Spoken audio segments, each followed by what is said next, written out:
Assalamu alaikum. I'm Ali from grade 10 and I'll be reciting the Arabic of Surah Fajr.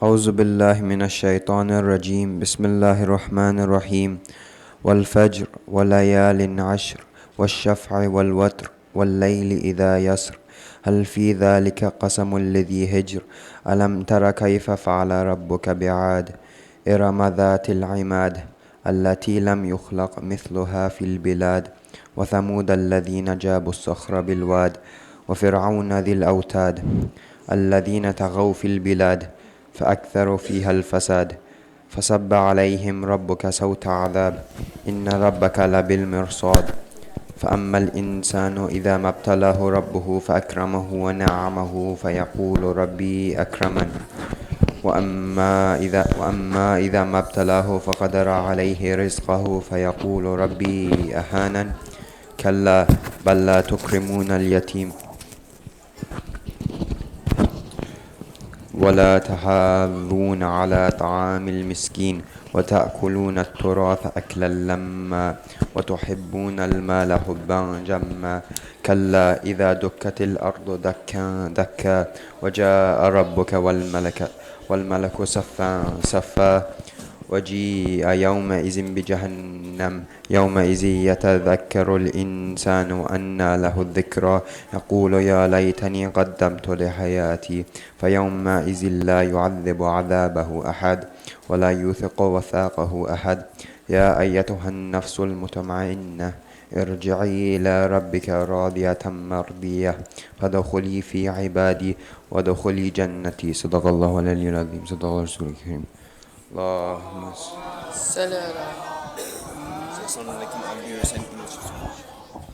Assalamu alaikum. I am Swadeh from grade 10 and I'll be reciting the English of Surah Fajr. In the name of Allah, the Beneficent, the Merciful. I swear by the daybreak and the 10 nights and the even and the odd and the night when it departs. Truly, in that there is an oath for those who possess understanding. Have you not considered how your Lord dealt with Ad, the people of Aram, the possessors of lofty buildings, the like of which were not created in the other cities, and with Samud who hewed out the rocks in the valley, and with Pharaoh the Lord of hosts, who committed inordinacy in the cities, so they made great mischief therein. Therefore your Lord let down upon them a portion of the chastisement. Most surely your Lord is watching. And as for man, when his Lord tries him, and treats him with honor and makes him lead an easy life, he says, my Lord honors me. But when he tries him differently, then straightens him his means of subsistence, he says, my Lord has disgraced me. Nay, but you do not honor the orphan,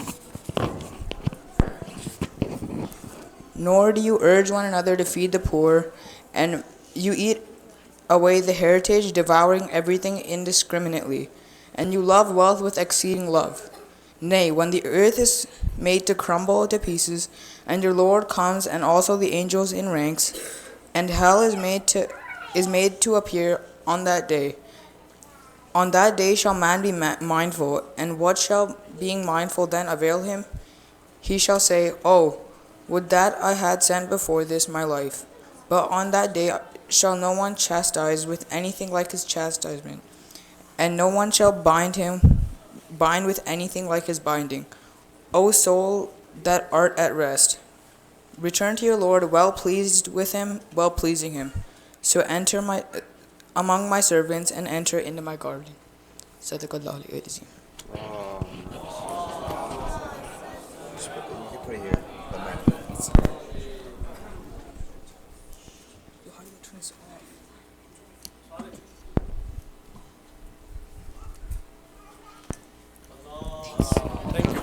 MashaAllah, beautiful recitation. Now I'd like to invite Maryam and Sukana to come and do their recitations. They have prepared 3 verses from Quran to recite for this event.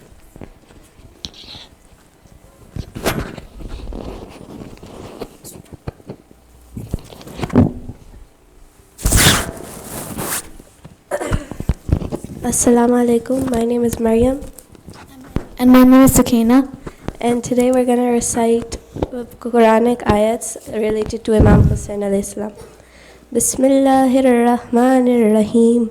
Amma hasibta anna ashabal kahfir warradhim kanu min ayatina ajaba. Or do you think that the companions of the cave and the inscription were of our wonderful signs? يا أيتها النفس المطمئنة O reassured soul, ارجئي إلى ربك راضية مرضية return to your Lord, well pleased and pleasing to him. فادخلي في عبادي وادخلي جنتي. And enter among my righteous servants and enter my paradise. وسيعلم الذين ظلموا أيام منقلب ينقلبون. The wrongdoers will surely know which turn they will be returning to hell. صدق الله العلي العظيم. Salawat.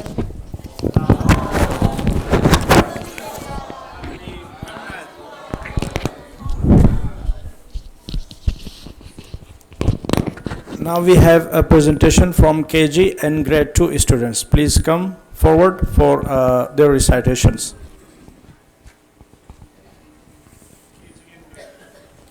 KG and grade 2. Okay. First KG, then inshallah grade 2.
Who made the sun and the sky so blue?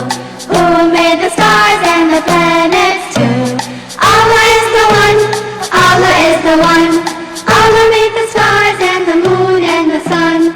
Allah is the one, Allah is the one. Allah the Creator, the Almighty One. Who made the flowers and the plants and trees? Who made the spiders and the honeybees? Allah is the one, Allah is the one. Allah made the stars and the moon and the sun. Allah is the one, Allah is the one. Allah the Creator, the Almighty One. Who made the animals both big and small? Who made the tiny mouse, the giraffe so tall? Allah is the one, Allah is the one. Allah made the stars and the moon and the sun. Allah is the one, Allah is the one. Allah the Creator, the Almighty One. Who made the universe from A to Z? Who made all the people? Who made you and me? Allah is the one, Allah is the one. Allah made the stars and the moon and the sun. Allah is the one, Allah is the one. Allah the Creator, the Almighty One.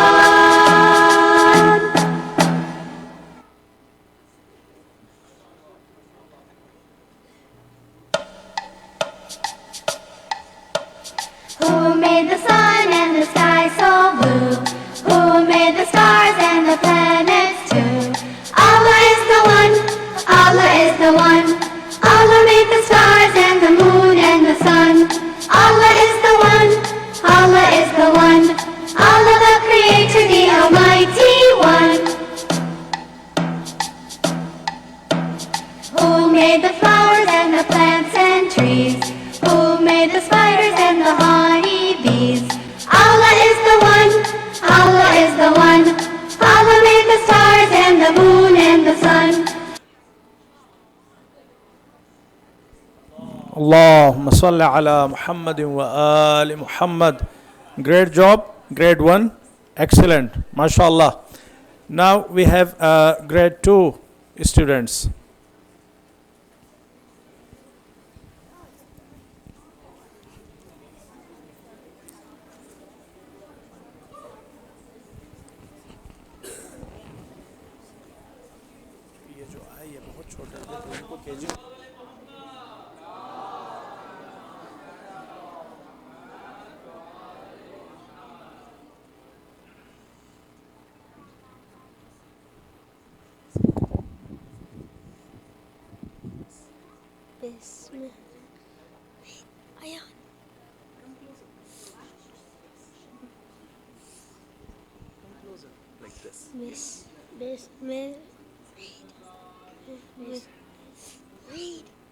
Bismillahirrahmanirrahim. Allahu ahad. Allahu samad. Lam yalid wa lam yulad wa lam yakul lahu kufuwan ahad. Sadaqallahul azim.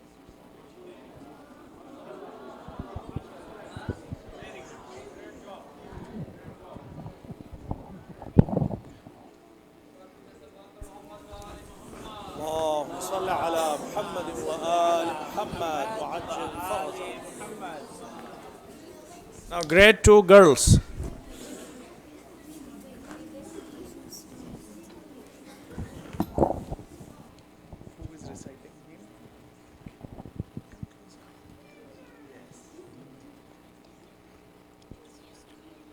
Bismillahirrahmanirrahim. Inna atainakal kawsar. Fasalli li rabbika wanhar. Inna shaniyaka huwal abtar.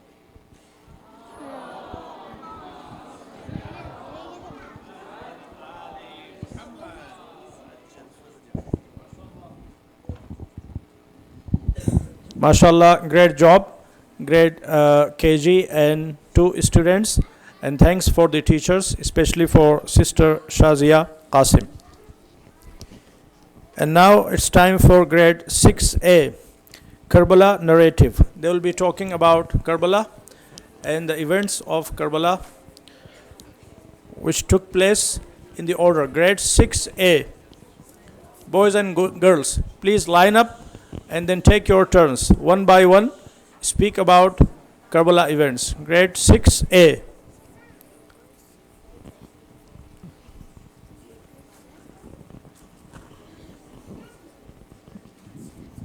Please come in the middle. Please come in the middle. Irtiza? Who is first? Aren't you in grade 6? No. Come this side.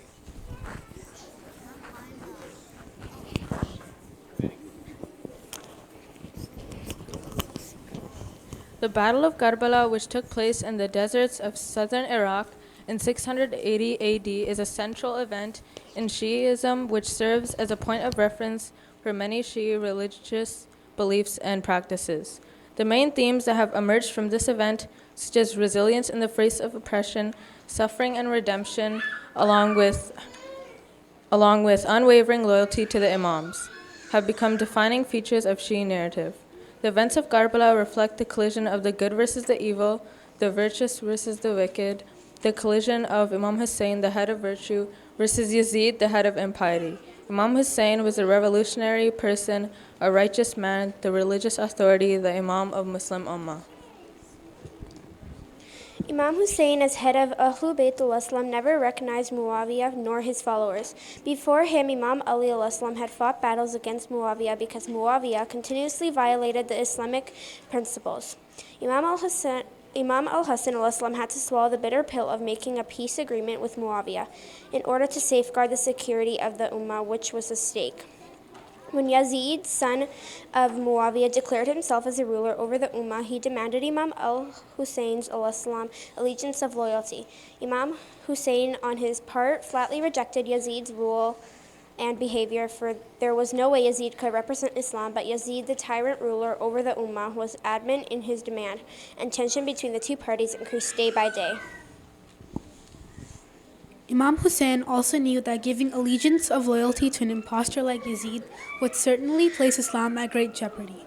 Therefore, he decided to leave Medina for Mecca. But Yazid kept tracking Imam Hussein, and during Hajj season, he sent some assassins to kill Imam during Hajj. Imam Hussein did not want to be killed in Mecca because this would violate the honor of Kaaba.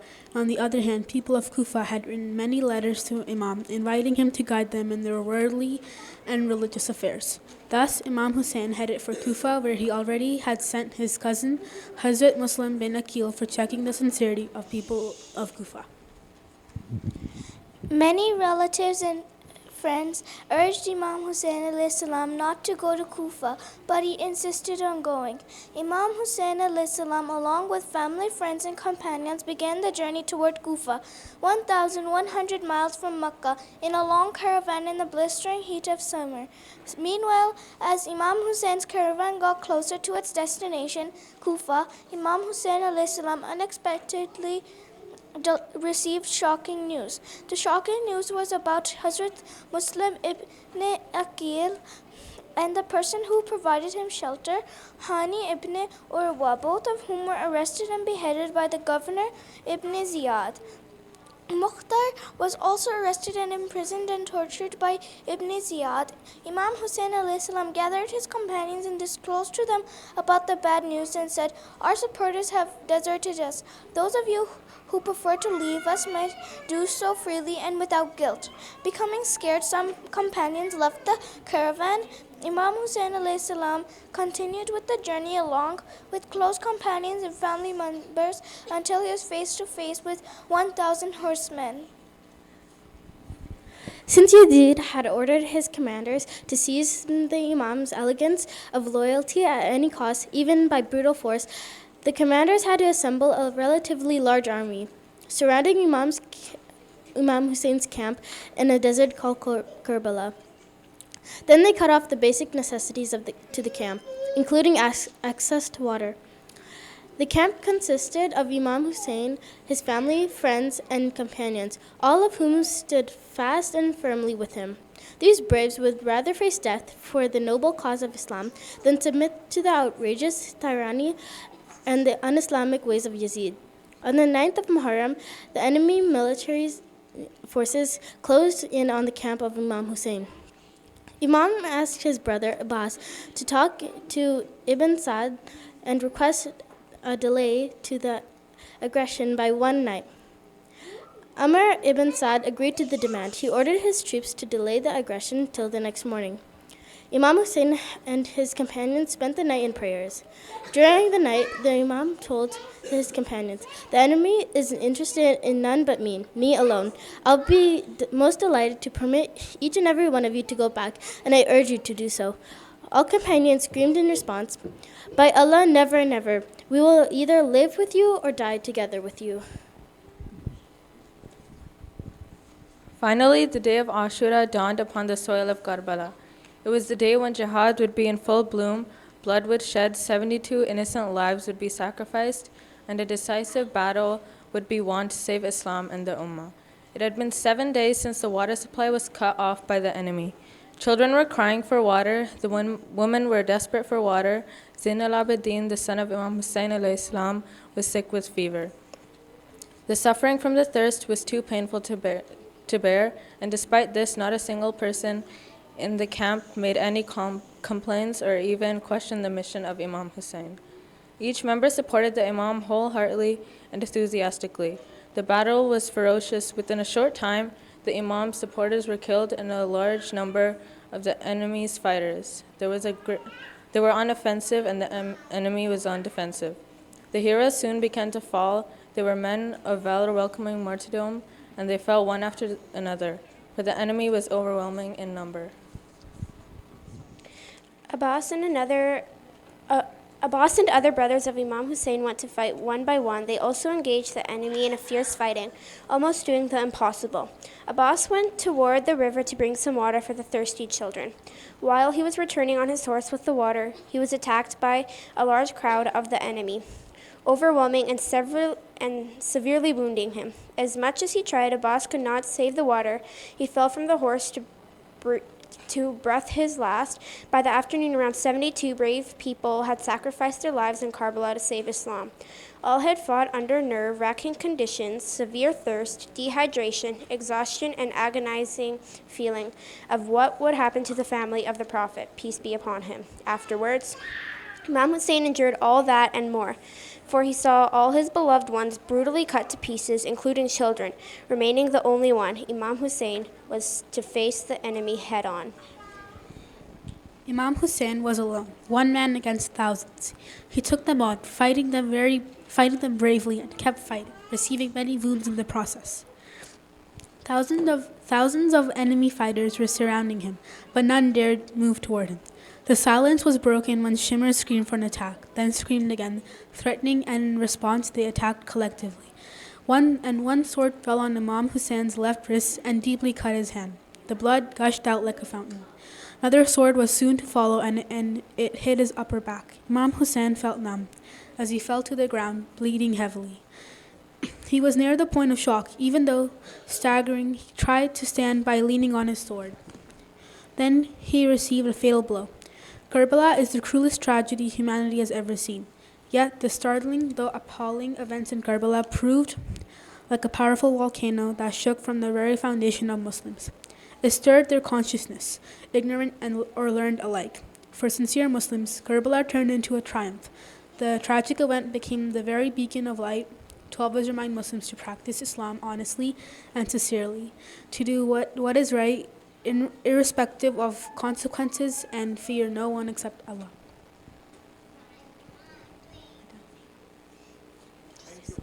Salawat.